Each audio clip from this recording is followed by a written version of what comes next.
बाकी मैं इसमें डिटेल्स थोड़ी लूंगा टॉपिक्स की ओर, तो ध्यान देंगे और प्रिपेयर करते रहेंगे लेक्चर के लिए। टॉपिक जो मैंने लास्ट टाइम लिया था बोरेक्स के लिए लिया था, बोरेक्स के लिए लिया था। आज दो इंपॉर्टेंट टॉपिक होने हैं, डाइबोरेन और बोरिक एसिड, डाइबोरेन और बोरिक एसिड। तो पहले हम स्टार्ट कर रहे हैं boric acid. Boric acid, boric acid का मैं यूज पहले ही बता चुका तुम्हें। बोरिक एसिड का मैं यूज तुम्हें पहले ही बता चुका हूँ। स्लिपरी होता है काफी, स्लिपरी होता है काफी ये, तो इसलिए हम कैरम के पाउडर की तरह यूज करते हैं इसको, या फिर हम इसको एंटीसेप्टिक की तरह भी यूज करते हैं। एंटीसेप्टिक वगैरह की तरह, जैसे इंसेक्ट्स वगैरह को दूर भगाना है तो इसको हम यूज कर सकते हैं, उसमें भी यूज करते हैं हम इसको। तो इस तरह से इसके यूज है। बोरोन, बोरिक एसिड के जो रॉड्स, बोरोन के स्पेशली जो रॉड्स होते हैं वो न्यूट्रॉन्स को एब्जॉर्ब करने के काम आते हैं, तो इसका यूज काफी जगह होता है। नोट करना इसमें इसकी प्रिपरेशन। और ये होता क्या है, व्हाइट क्रिस्टलाइन, जैसे बोरेक्स था व्हाइट क्रिस्टलाइन सॉलिड, ऐसे ही ये भी क्या है, व्हाइट क्रिस्टलाइन सॉलिड है, व्हाइट क्रिस्टलाइन सॉलिड है। और ध्यान रखेंगे इसके लिए बहुत इंपॉर्टेंट क्वेश्चन आता है कि ये एक वीक, ये क्या है, weak monobasic Lewis acid. Clear, it is a weak monobasic. ध्यान रखना, जैसे BOH3, इसका जो इंपॉर्टेंट क्वेश्चन आता है, जो बहुत इंपॉर्टेंट क्वेश्चन है, जैसे मैंने बोला BOH whole thrice, BOH whole thrice, इसका एन फैक्टर कितना है? What is the n factor of BOH whole thrice? सबने पढ़ा हुआ है ये N factor.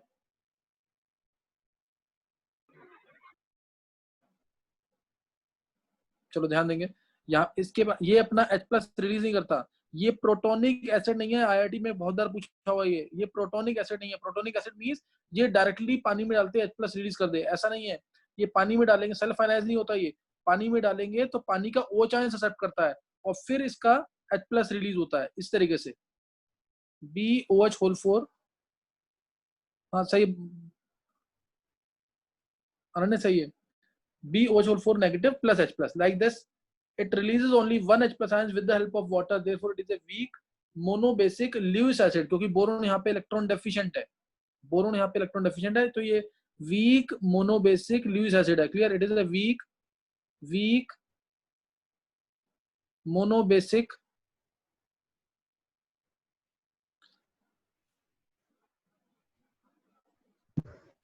clear, it is a weak monobasic Lewis acid.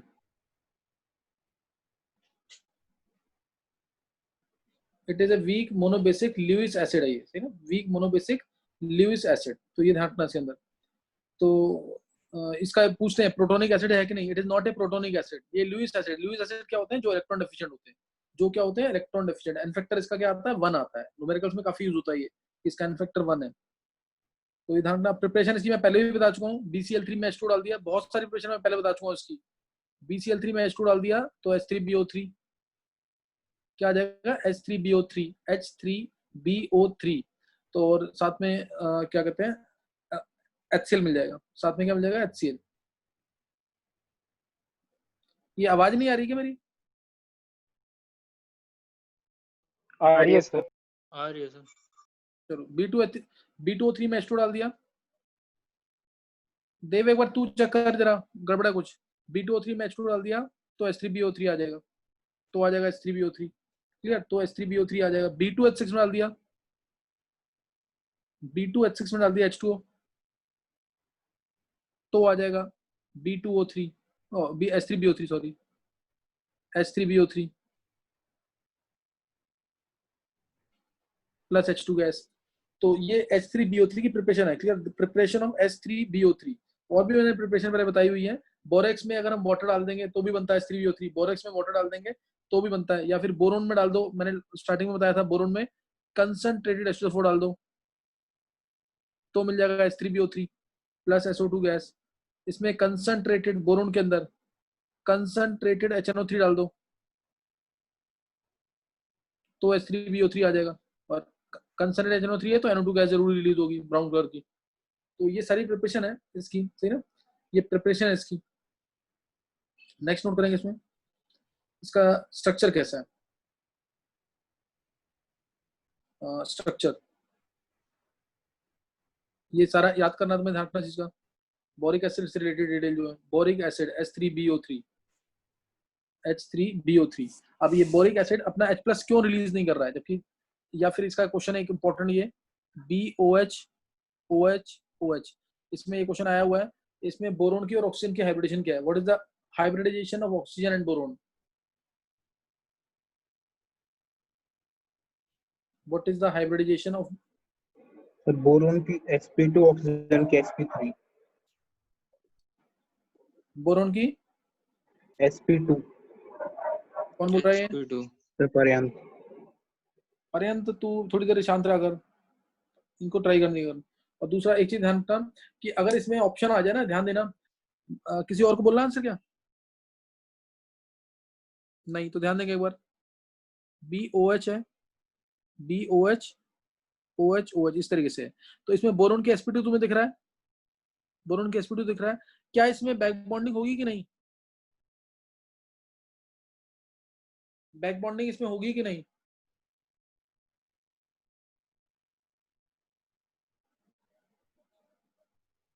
Back bonding इसमें होगी कि नहीं होगी?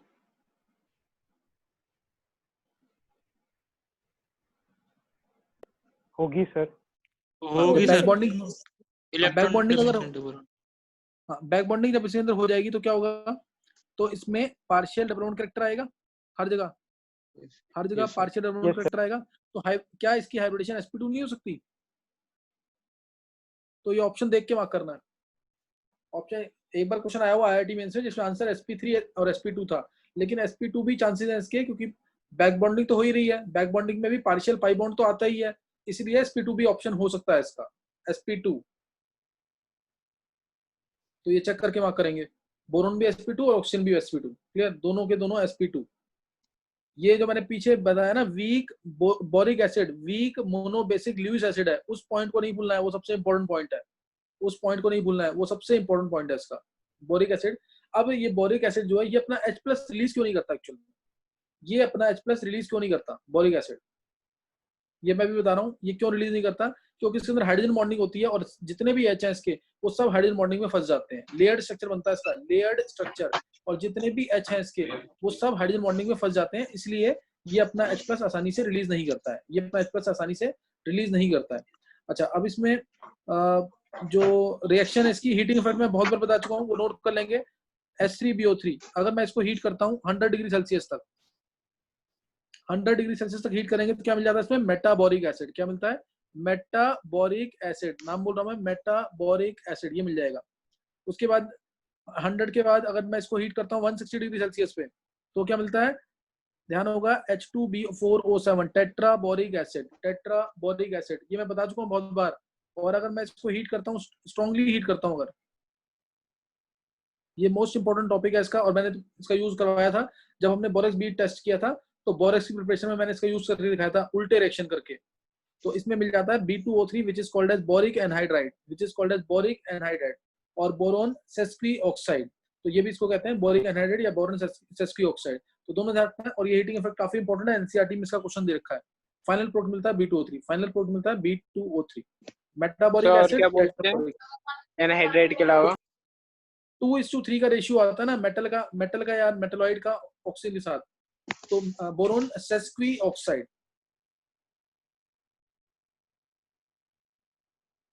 तो ये भी वर्ड यूज करते हैं, इसके लिए ध्यान रखना इस चीज का।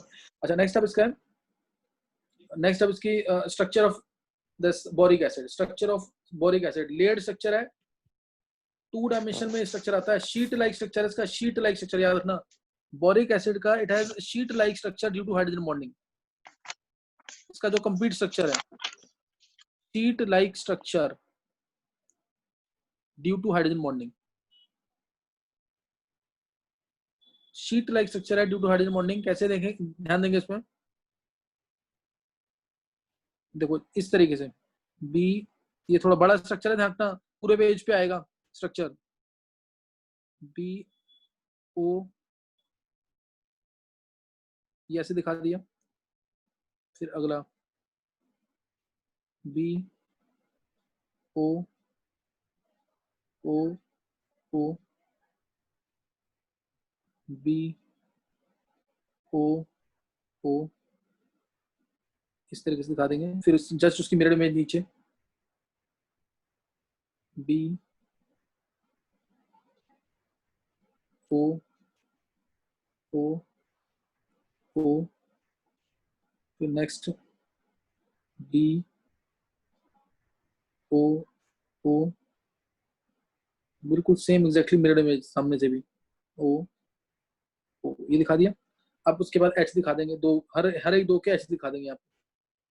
एच, ये एच हाइड्रोजन बॉन्डिंग करेगा, ये एच हाइड्रोजन बॉन्डिंग करेगा, ये एच हाइड्रोजन बॉन्डिंग करेगा, ये एच हाइड्रोजन बॉन्डिंग करेगा, ये एच इधर हाइड्रोजन बॉन्डिंग करेगा, ये एक मिनट यहाँ पे भी ओ रहेगा, एक मिनट,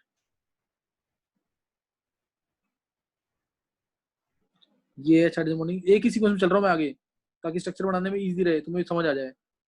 ये करेगा इधर, और ऐसे ही इधर ये करेगा। थोड़ा सा इधर करेंगे इसको,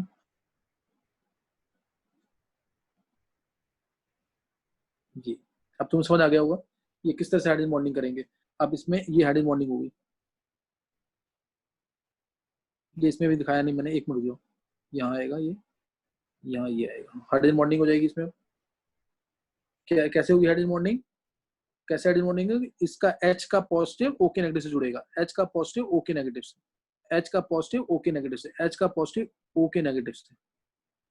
10th वाले बच्चे सिर्फ ध्यान रख लेंगे, बाद में समझ आएगा हाइड्रोजन बॉन्डिंग जब पढ़ लेंगे। और अभी इतना ध्यान रख सकते हैं, पॉजिटिव नेगेटिव का एक वीक अट्रैक्शन हो रहा है, पॉजिटिव और नेगेटिव का एक वीक अट्रैक्शन हो रहा है, पॉजिटिव नेगेटिव का वीक अट्रैक्शन हो रहा है, पॉजिटिव और नेगेटिव का वीक अट्रैक्शन हो रहा है। अब इसका एक H बचा, एक H बच गया हर एक बोरोन का, एक H इसका बचा, जैसे यहाँ इसका बच गया, ऐसे ही इसका भी एक H बच गया यहाँ पे, इस वाले का भी एक H बच गया यहाँ पे, इसका एक H बच गया ये वाला, इसका भी एक H बच गया ये वाला, इस वाले का H बच गया इधर, तो ये 6 H बच गए। ये ऐसा बचे नहीं है ये, क्योंकि आगे भी तो स्ट्रक्चर बनेगा, ये पूरे फैलेगी आगे भी जाके, ये कंटिन्यूड होगी पूरी शीट। इसीलिए इसको बोलते हैं कि जितने H हैं they all are involved in hydrogen bonding, therefore boric acid does not release its H+। कोई पूछेगा कि बोरिक एसिड क्यों नहीं रिलीज कर रहा अपना H+, एक तो ये बोरोन इसके अंदर इलेक्ट्रॉन डेफिशिएंट है इसलिए लुईस एसिड है, और दूसरा इसका H जो है आगे भी जाके हाइड्रोजन बॉन्डिंग से कनेक्टेड होगा, आगे भी जाके हाइड्रोजन बॉन्डिंग से और शीट बनेगी इसकी। तो शीट लाइक स्ट्रक्चर होता है इसका, 3D स्ट्रक्चर नहीं है, ये IIT का क्वेश्चन है। शीट लाइक स्ट्रक्चर बनता है इसका हाइड्रोजन बॉन्डिंग की वजह से, sheet like structure is formed due to hydrogen bonding, sheet like structure. तो ये इसका स्ट्रक्चर पढ़ लेंगे, इस वजह से ये अपना H+ रिलीज नहीं करता। मैंने ये इंपॉर्टेंट लाइन लिखी हुई है ऊपर, it has sheet like structure due to hydrogen bonding due to which it does not release its H+ readily, does not release its H+ readily. ये आगे भी हाइड्रोजन बॉन्डिंग है पूरी, तो ये ध्यान रखेंगे इसका। बोरिक एसिड का स्ट्रक्चर ध्यान रखेंगे, नेक्स्ट नोट करना आगे। अब इसके लिए एक इंपॉर्टेंट चीज और,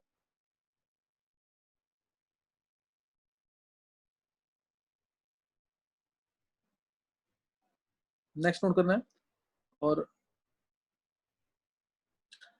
H3BO3 एक वीक लुईस एसिड है। H3BO3 क्या है, एक वीक लुईस एसिड। H3BO3 था, इसको मैंने वाटर में डाला, वाटर की हेल्प से इसने H+ रिलीज किया इस तरीके से, BOH4 negative, BOH4 negative plus H+।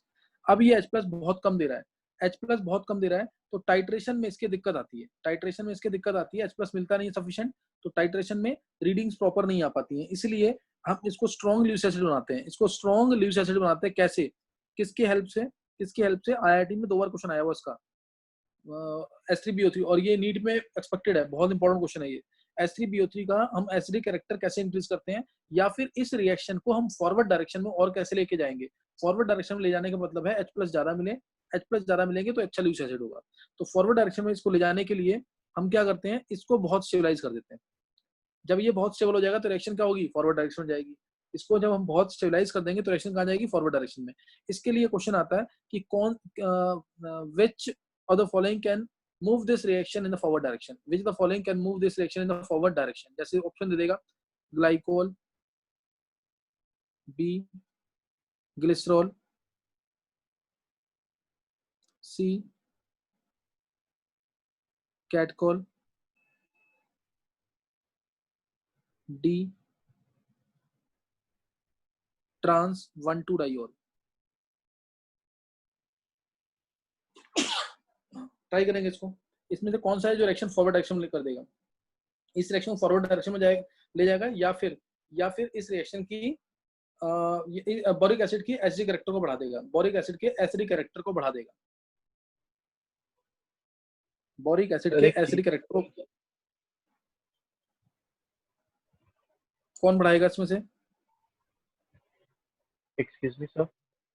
हाँ बोलो सर, टाइट्रेशन क्या होता है?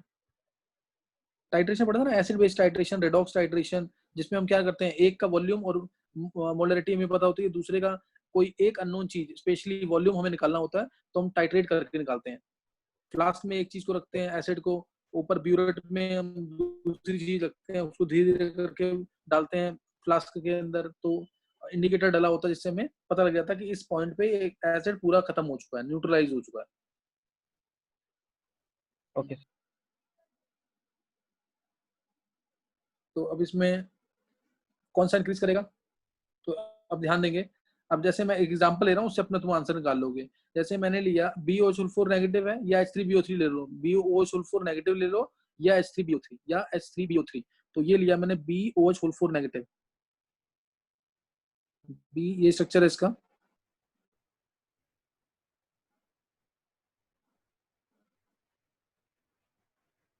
BOH whole 4 negative, negative charge मान लिया इस पे, बोरोन पे, बोरोन पे ही आएगा यहाँ पे।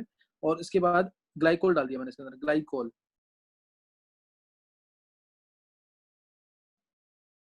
CH2OH, CH2OH, ऐसे इधर से भी CH2OH, CH2OH, ये कर दिया।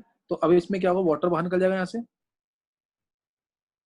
वाटर बाहर निकल जाएगा यहाँ से, वाटर यहाँ से बाहर निकल जाएगा, वाटर यहाँ से बाहर निकल जाएगा, वाटर यहाँ से बाहर निकल जाएगा, इस तरह से वाटर निकल जाएगा और एक चिलेशन हो जाएगा यहाँ पे एक चिलेशन हो जाएगा, और जिसकी वजह से ये एसिड स्ट्रांग हो जाएगा इस तरीके से, जिसकी वजह से ये एसिड BO CH2 नेगेटिव तो है इसके ऊपर, OCH2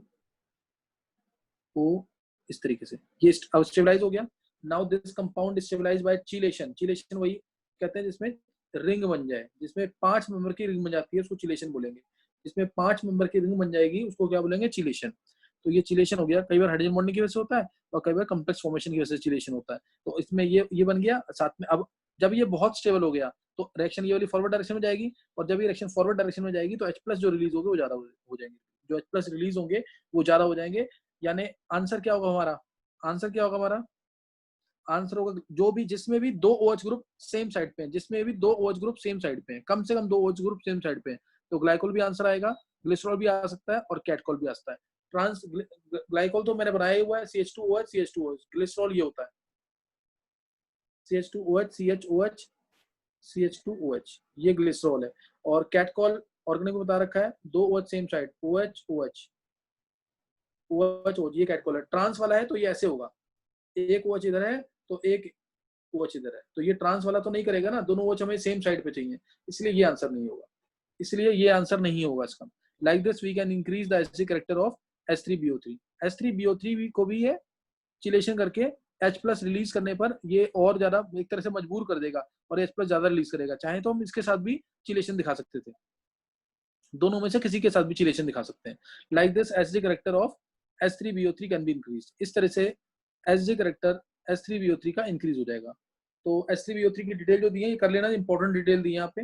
एनसीईआरटी में बहुत सिंपल है, एनसीईआरटी का जो क्वेश्चन स्कूल में आना है, why H3BO3 is a weak monobasic acid, और दूसरा उससे भी ज्यादा इंपॉर्टेंट हीटिंग इफेक्ट। दो चीज ध्यान रखना, चलो दो चीजें जो बोली है मैंने, दो चीजें जो बोली है वो ध्यान रखना। H3BO3 boric acid, slippery touch, सोपी टच होता है, जिसका सोपी टच होता है। तो इसको हम इसके दो क्वेश्चन मैंने कौन से बताए हैं, एक तो इसको वीक मोनोबेसिक ल्यूइस एसिड क्यों कहते हैं, क्योंकि बोरोन इसमें इलेक्ट्रॉन डेफिशिएंट है, बोरोन के पास 6 ही इलेक्ट्रॉन है टोटल आफ्टर शेयरिंग। दूसरा पॉइंट इसके अंदर क्या है कि H3BO3 को हीट करते हैं तो क्या मिलेगा, तो वो मैंने सारा बताया हुआ कि पहले क्या मिलेगा, मेटाबोरिक एसिड, फिर टेट्राबोरिक एसिड, फिर फाइनली मिलता है बोरोन सेस्क्यू ऑक्साइड या बोरिक एनहाइड्राइड, तो कोई भी कर सकते हैं। तो इसके बारे में इतना ही करना है। नेक्स्ट नोट करेंगे आगे डाइबोरेन। डाइबोरेन अब ये सबसे इंपॉर्टेंट ब्रिज बॉन्डिंग का बेस्ट एग्जांपल, डाइबोरेन। मतलब इससे रिलेटेड क्वेश्चन पता नहीं कितनी बार आया होगा नीट में, IIT मेंस में या एडवांस में, हर जगह आया होगा क्वेश्चन इसका, डाइबोरेन। Clear, diborane. तो बोरेन्स जो हैं, फॉर्मूला होता है इनका फॉर्मूला होता है जनरल BnHn+4 या BnHn+6, इस तरह से फॉर्मूला होता है इसका, डाइबोरेन। बोरेन्स क्या होते हैं एक्चुअल में, बोरेन्स क्या होते हैं, बोरेन्स जैसे अगर मैं तुमसे बोलता हूँ बोरेन्स जगह एल्केन्स लिया, एल्केन्स लिया तो हाइड्राइड्स ऑफ कार्बन, एल्केन यही होता है ना, हाइड्राइड्स ऑफ कार्बन, एल्केन्स हमने पढ़ा हुआ एल्केन, एल्कीन, एल्काइन, तो alkanes hydrides of carbon. Boranes क्या होंगे? Hydrides of boron. सिलेन्स क्या होंगे? ऐसे सिलेन्स, सिलेन्स होंगे हाइड्राइड्स ऑफ सिलिकॉन, जैसे SiH4, ये क्या है? सिलेन। CH4 ये क्या है? एल्केन। ऐसे ही BH3, हालांकि ये एग्जिस्ट नहीं करता है, ये एग्जिस्ट करता है B2H6 की फॉर्म में, तो ये क्या होगा? डाइबोरेन। ये क्या होगा? डाइबोरेन। यही हमें स्टडी करना है, जो कि गैस फॉर्म में एग्जिस्ट करता है, टॉक्सिक गैस होता है ये, क्लियर? कलरलेस टॉक्सिक गैस है ये, कलरलेस टॉक्सिक गैस, और हाईली इन्फ्लेमेबल होता है। एयर के प्रेजेंस में immediately it will catch fire, immediately it will catch fire, this gas will immediately catch fire. और ये रॉकेट का इसलिए फ्यूल की तरह यूज करते हैं, रॉकेट में फ्यूल की तरह यूज करते हैं इसको, डाइबोरेन को। डाइबोरेन हो गया, एंड हाइड्राजीन हो गया, ये रॉकेट फ्यूल होते हैं। N2H4 ये भी रॉकेट फ्यूल है, B2H6 भी रॉकेट फ्यूल है, तो ये यूज भी है इसके। तो B2H6 मोस्ट कॉमन डाइबोरेन है। बोरेन्स क्या होते हैं? Hydrides of boron. बोरेन्स क्या है? Hydrides of boron. दो तरीके के होते हैं, ये दो तरीके के हैं बोरेन्स, एक है निडोबोरेन्स, एक होते हैं एरेक्नोबोरेन्स। निडोबोरेन्स, एरेक्नोबोरेन्स। Nido means nest like, nest like, arachno means web like, arachno means web like, nest like, web like. निडोबोरेन्स, अब इसमें तुम इसी को देख के, ये जनरल जो इसका फॉर्मूला है BnHn+4, BnHn+6। अब पहले तो ये बताना इन दोनों में से कौन सा स्टेबल होगा, इन दोनों में से कौन सा स्टेबल होगा? नेस्ट, इसी को सोचना, नेस्ट स्टेबल होता है कि वेब स्टेबल होगा? नेस्ट स्टेबल ज्यादा होगा कि वेब? क्या ज्यादा स्टेबल होगा? नेस्ट को ज्यादा स्टेबल मानोगे या वेब को? वेब। नेस्ट होता है ज्यादा स्टेबल, नेस्ट, नेस्ट स्टेबल नहीं होगा ज्यादा। अच्छा हाँ। वेब तो हल्का सा हाथ लगाते टूट जाता है ना, नेस्ट तो फिर भी स्टेबल होगा। नेस्ट जो जिसको बोलते हैं वो चिड़िया का घोंसला वगैरह, उस टाइप से सोच सकते हैं। वेब तो जाला होता है, वो जो जाल जो होता है, तो उसको हल्का सा हाथ लगाते हैं टूट जाता है वो, तो उस टाइप से सोचना है, ज्यादा डिटेल में मत सोचना इसको। तो इसलिए nest is more stable as compare to web, ये ध्यान रखना है। And most common diborane is, N की वैल्यू 2 पुट करेंगे तो आ जाएगा B2H6। हीट करते रहे, हाइड्रोजन ऐड करते रहे तो हायर बोरेन्स भी मिल सकते हैं, वो हमें पढ़ना नहीं है, हमें पढ़ना है most common borane, that is diborane B2H6, जो कि क्या है? Colourless toxic highly inflammable gas, highly inflammable gas, catches fire in air, catches fire, very easily fire in air। तो रॉकेट के फ्यूल की तरह हम इसको यूज करते हैं, क्लियर? अब है इसकी प्रिपरेशन, अब इसकी प्रिपरेशन एनसीईआरटी में क्वेश्चन दे रखे हैं इसके प्रिपरेशन के। डाइबोरेन, डाइबोरेन ये पढ़ना में, इसके बहुत क्वेश्चन है जो एडवांस में पूछे जा चुके हैं, तो इसलिए काफी इंपॉर्टेंट टॉपिक है डाइबोरेन। प्रिपरेशन इसकी first BF3 + LiH। Lithium hydride का काम क्या होता है? हमेशा H- को देना। लिथियम हाइड्राइड चाहे LiH कह लो या फिर LiAlH4 कह लो या NaBH4, इनका काम क्या होता है? H+ को देना, H- को देना। तो ये H- देंगे क्या बन जाएगा? H- देंगे क्या बन जाएगा इससे?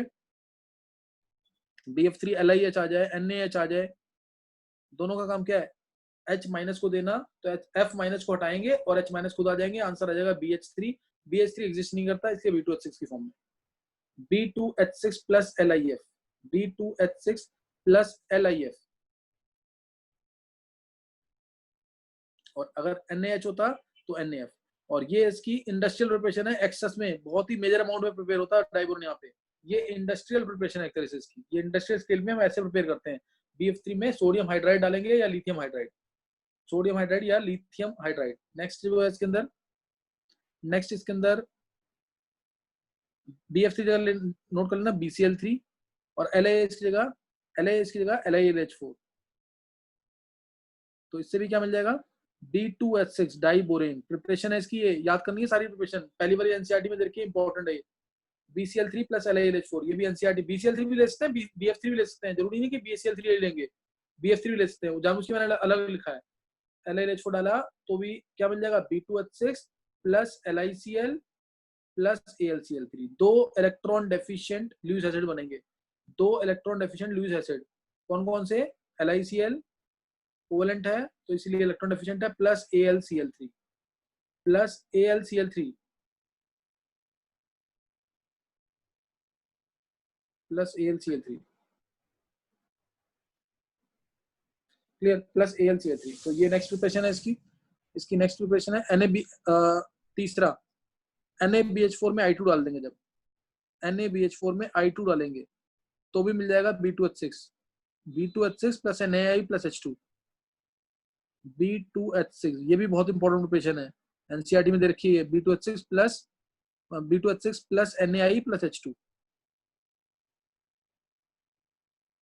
इसको ऐसे सोच लेना, NaBH4 है ना, NaBH4 को माना NaH plus BH3, NaH plus BH3, NaH plus BH3, BH3 है तो B2H6 मिलेगा ही मिलेगा, BH3 है तो B2H6 मिलेगा ही मिलेगा। BH3 का डबल तो होगा ही, BH3 का डबल तो होगा ही, यानी डबल होना है तो 2 NaBH4 लेना पड़ेगा और ये 2 NaI मिल जाएगा प्लस 2 NaI प्लस H2। तो ये भी इंपॉर्टेंट रिएक्शन है और ये रिएक्शन होती है डाइग्लाइम के प्रेजेंस में। Diglyme, clear, this reaction takes place in the presence of diglyme, सही ना, डाइग्लाइम। एक सिमेट्रिकल डाइग्लाइम बोल रहे हैं तो सिमेट्रिकल कंपाउंड होता है ये, clear, it is a symmetrical compound. Formula इसका नोट करना ना, फॉर्मूला एक बार लिखना चाहें तो लिख सकते हैं। एग्जैक्टली इसका फॉर्मूला होना चाहिए CH3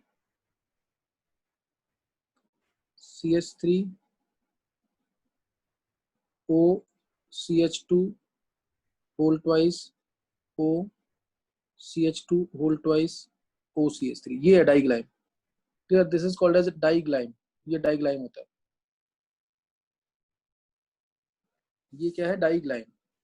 तो फिर इसके अलावा ये 3 प्रिपरेशन करनी है तुम्हें, 3 ही प्रिपरेशन इंपॉर्टेंट है, ध्यान रखना, और जो बताऊंगा ज्यादा इंपॉर्टेंट नहीं है वो। जैसे कोई भी Mg3B2 ले लिया, ये कोर्स में नहीं है तुम्हारे, Mg3B2 लिया प्लस H2 डाला, इसमें तो देख के बता दोगे तुम, क्योंकि मैंने ये बताया हुआ तुम्हें हाइड्रोलिसिस ऑफ बोराइड्स के अंदर, अगर तुम्हें ध्यान हो आयनिक बोराइड्स के अंदर बताया मैंने, हाइड्रोलिसिस ऑफ बोराइड्स के अंदर Ca3B2 या Mg3B2, तो इसमें आएगा 3 MgO whole twice, 3 MgO whole twice plus B2H6 plus B2H6, ये प्रिपरेशन है इसकी। एक्चुअल में यहाँ पे B2H6 नहीं मिलता, यहाँ पे बहुत सारे, यहाँ प्लस में आता है वैरायटी ऑफ बोरेन्स आते हैं, यहाँ पे वैरायटी ऑफ बोरेन्स B2H6 B3H9 इस तरीके से वैरायटी ऑफ बोरेन्स आते हैं। फिर जब हम इसका डिस्टिलेशन करते हैं तो B2H6 गैस होती है, वो सेपरेट हो जाती है, B2H6 गैस है तो वो सेपरेट हो जाती है। डायरेक्ट भी लिख दोगे B2H6 तो कोई गलत नहीं है, वही पूछेंगे। सबसे ये क्या है, इसका मास सबसे कम होगा, लोएस्ट बोरेन है, गैस भी है तो जल्दी से सेपरेट हो जाएगी, और Mg3B2 ये इलेक्ट्रॉन डेफिशिएंट कंपाउंड है, Mg3B2 it is electron deficient compound, क्योंकि इसमें सफिशिएंट कोवेलेंट कैरेक्टर है, इसके अंदर सफिशिएंट कोवेलेंट कैरेक्टर है। B2H6 के बारे में प्रिपरेशन मैंने बता दी है, B2H6 की प्रिपरेशन बता दी है। अब इसकी एक बार रिएक्शन नोट कर लेंगे, रिएक्शंस, B2H6 की रिएक्शंस क्या है इसकी, B2H6 जो है, B2H6 को अगर मैं O2 में डालता हूँ, O2 के साथ ट्रीट करता हूँ तो B2O3 मिलेगा। ये रिएक्शन याद करनी है, एनसीईआरटी में दे रखी है, बोरिक एनहाइड्राइड मिल जाएगा, बोरिक एनहाइड्राइड प्लस साथ में क्या आएगा H2O, ये पेपर में पूछी जाती है रिएक्शन, ये करना है इनको ढंग से। B2O3 plus H2O highly exothermic reaction है, ये भी हाईली एक्सोथर्मिक रिएक्शन है। तो इसी रिएक्शन की वजह से जो डाइबोरेन है यूज होता है कहाँ पे, रॉकेट फ्यूल्स के अंदर, रॉकेट फ्यूल्स में यूज होता है, ऑक्सीजन से बर्न करके, मैंने बोला ना कि immediately catches fire in air, तो ये वही रिएक्शन है, B2O3 प्लस H2O मिलेगा, B2O3 प्लस H2O। नेक्स्ट अब है B2H6 में अगर H2O डाला, ये तो सबने पढ़ा हुआ है, हाइड्रोलिसिस कभी भी होगा, B की स्टेट +3 है तो क्या मिलेगा, H3BO3 plus H2, H3BO3 plus H2। और ऐसे ही दूसरी ये भी रिएक्शन IIT एडवांस में पूछी हुई है, इसलिए ये भी रिएक्शन इंपॉर्टेंट है हाइड्रोलिसिस वाली। H2O की जगह डाल दिया मैंने CH3OH, H2O की जगह डाल दिया CH3OH, तो क्या मिल जाएगा, BOMe होल थ्राइस, Me क्या है, methyl group, BOMe whole thrice plus H2 gas, इसमें भी H2 गैस आएगी, क्या आएगा साथ में, H2 gas, BOMe whole thrice plus H2 gas. Balance कर लेंगे इसको, बैलेंस कर लेना इसको, बैलेंसिंग इंपॉर्टेंट है इसकी। तो ये आ जाएगा इसमें, बैलेंस कर ही लो इसको, B2H6 है ना, 2H3BO3 आ जाएगा, B2 है तो 2H3BO3 आ जाएगा, 2H3BO3 आ गया, यहाँ पे 6 हो गए H, और O है यहाँ पे 6, O6 है तो 6s2 आ गया, 6s2 है तो 6s2 आ जाएगा। एक बार चेक करना, बैलेंस होनी चाहिए, ये बैलेंस होनी चाहिए इक्वेशन, सही ना। और CH3OH के साथ भी रिएक्शन इंपॉर्टेंट है, CH3OH के साथ भी रिएक्शन ये काफी इंपॉर्टेंट है, इसको कर लेंगे ढंग से।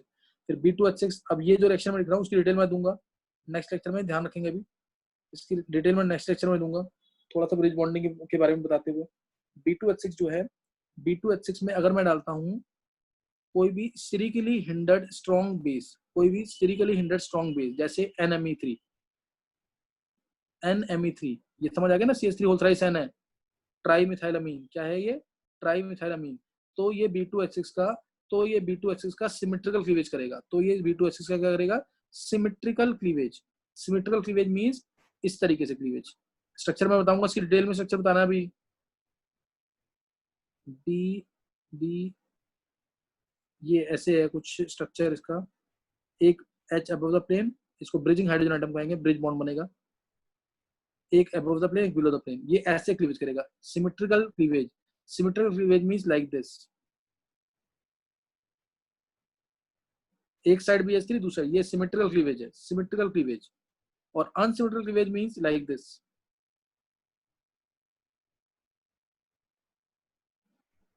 एक साइड BH2 प्लस दूसरी साइड BH4 नेगेटिव, एक साइड BH2 प्लस एक साइड BH2 प्लस दूसरी साइड BH4 नेगेटिव, ये ध्यान रखना। वो क्या होगा, अनसिमेट्रिकल क्लीवेज।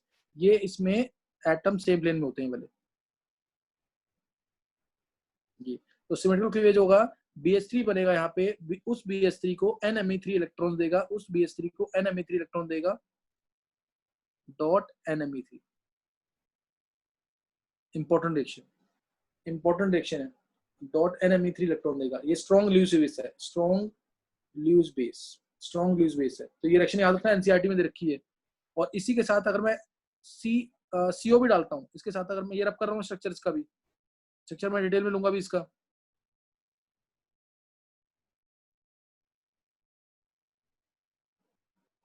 अगर इसके साथ में अगर स्ट्रॉन्ग लुइस बेस, जैसे वीक लुइस बेस डालता हूँ, B2H6 प्लस CO एक वीक लुइस बेस है, क्योंकि कार्बन इसमें sp हाइब्रिडाइज है, आसानी से अपने लोन पेयर नहीं देगा, कार्बन sp हाइब्रिडाइज है, आसानी से अपने लोन पेयर नहीं देगा। लीगेंड ये स्ट्रॉन्ग है, 12th वाले अच्छे ध्यान रखेंगे, पॉलिशिंग कंपाउंड्स में मैंने बताया लीगेंड ये स्ट्रॉन्ग है, क्योंकि बैक बॉन्डिंग होती है उसके अंदर, सही ना, क्योंकि इसमें कार्बन के पास खाली जगह भी है जहाँ पे ये इलेक्ट्रॉन लेता भी है, तो इसलिए इसलिए इसके अंदर बैक डोनेशन की वजह से ये बॉन्ड स्ट्रॉन्ग बना लेता है, तो उसका ध्यान रखना है। यहाँ पे ये मैं बोल रहा हूँ वीक लुइस बेस है, क्योंकि कार्बन इसमें sp हाइब्रिडाइज है, ये आसानी से अपने लोन पेयर नहीं देगा, तो इसलिए इसका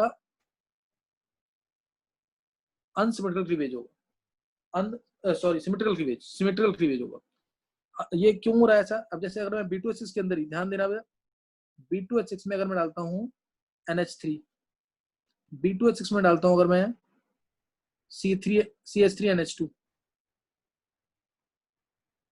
या B2H6 में डालता हूँ मैं CH3 होल ट्वाइस NH, इन तीनों केस के अंदर होगा अनसिमेट्रिकल क्लीवेज, और आंसर आएगा BH2 NH3 whole twice BH4 negative बाहर, BH4 नेगेटिव बाहर। अब नेक्स्ट वाले केस में क्या आएगा आंसर, नेक्स्ट में क्या आएगा BH2, ये सारी रिएक्शन इंपॉर्टेंट है, याद करनी है, ये सारी रिएक्शन B2H6 की इंपॉर्टेंट है। BH2 MENH2, वही Me क्या है CH3, MENH2 होल ट्वाइस और BH4 नेगेटिव बाहर, ये BH4 नेगेटिव बाहर, ऐसी सेम रिएक्शन इसके अंदर होगी। BH4 नेगेटिव है बाहर, ध्यान रखना, वहां पे लिखा नहीं जा रहा है इसलिए मैंने बोल दिया है। इसमें क्या बन जाएगा, BH2 Me2NH whole twice, MENH2 मैंने गलत दिया, MENH2 का होल ट्वाइस आएगा, एक मिनट को, MENH2 का होल ट्वाइस और BH4 बाहर, ये लिखा नहीं जा रहा है, एक मिनट,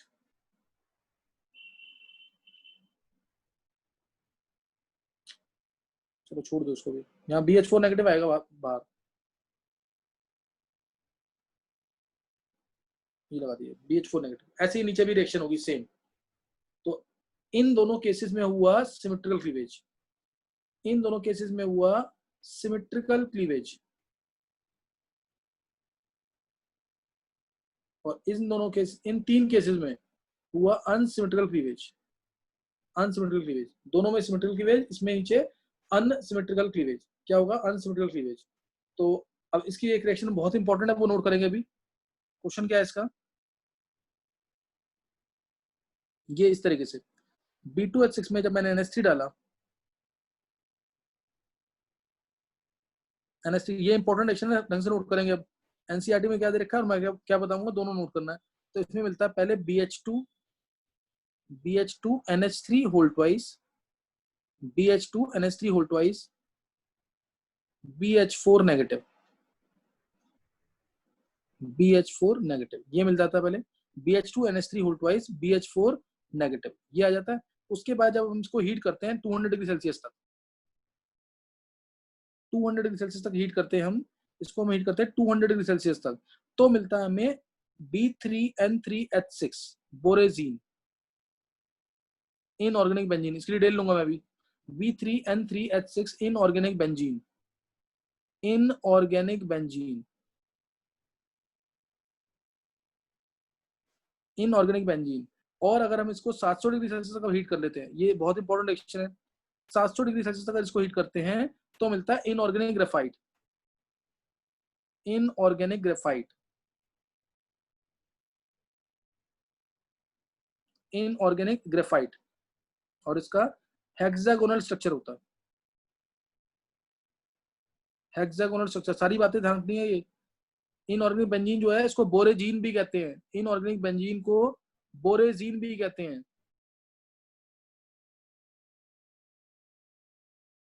या बोरेजोल भी कहते हैं, बोरेजीन और बोरेजोल, इनऑर्गेनिक बेंजीन को।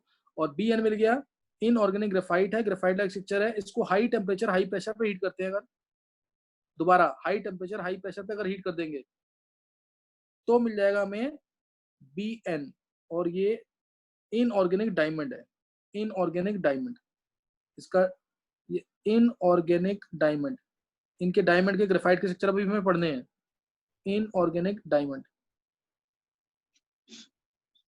क्लियर? इसका नाम क्या है? Inorganic diamond. और अगर मैं इसको B2H6 को एमोनिया के साथ एक्सेस पे हीट कर दूं, एमोनिया एक्सेस में ले लूं और हीट करूं हाई टेम्परेचर पे, हाई टेम्परेचर, एमोनिया एक्सेस में ले लें और हाई टेम्परेचर पे और प्रेशर पे हीट कर दें, हाई टेम्परेचर प्रेशर पे हीट करें, अगर ध्यान देंगे हाई टेम्परेचर प्रेशर पे हीट करें तो मिल जाएगा BN whole X, BN whole X, inorganic graphite जो मैंने बोला, यही मिलेगा inorganic graphite, BN whole X. इसको बोरेजोन भी कहते हैं, बोरेजोन, क्या बोलते हैं इसको? बोरेजोन। ऊपर बोरेजीन था और बोरेजोल था, नीचे क्या है? बोरेजोन। ये सारी रिएक्शन याद करना इंपॉर्टेंट है काफी। BH2 NH3 BH4 negative 200 degree Celsius पे हीट किया इनऑर्गेनिक बेंजीन, और उसका 700 पे हीट